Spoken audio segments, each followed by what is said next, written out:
मुझे माफ कर दो मेजर साहब, मुझे माफ कर दो मेजर साहब, मेजर साहब मुझे माफ कर दो, मुझे माफ कर दो, मुझे माफ कर दो। हमारे कश्मीर को हिंदुस्तान से अलग करेगा?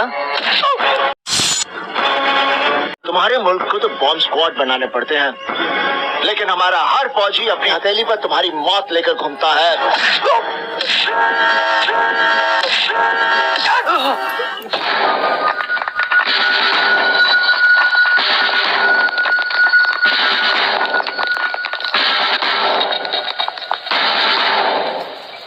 आजाद, ये क्या किया तुमने?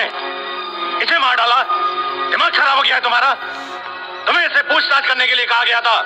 किसने ऑर्डर दिया तुम्हें इसे मारने के लिए? किसने परमिशन दी तुम्हें? तुम्हें किसी को सजा देने का कोई अधिकार नहीं है। जज नहीं हो तुम, सिर्फ एक पुलिस ऑफिसर हो। मैं सिर्फ एक पुलिस ऑफिसर नहीं हूं, मैं इंडियन हूं, इंडियन।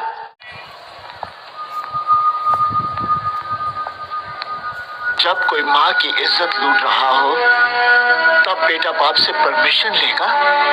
नहीं, उस हैवान को वही मार डालेगा। और यही मैंने किया, क्योंकि मेरे लिए माँ और मुल्क एक है। मैं उन सब देशद्रोहियों को मार डालूंगा जो इन जैसों का साथ दे रहे हैं, और उन सबको मारने का हक सिर्फ मुझे ही नहीं बल्कि हर इंडियन को है। और ये हक हमसे कोई नहीं छीन सकता।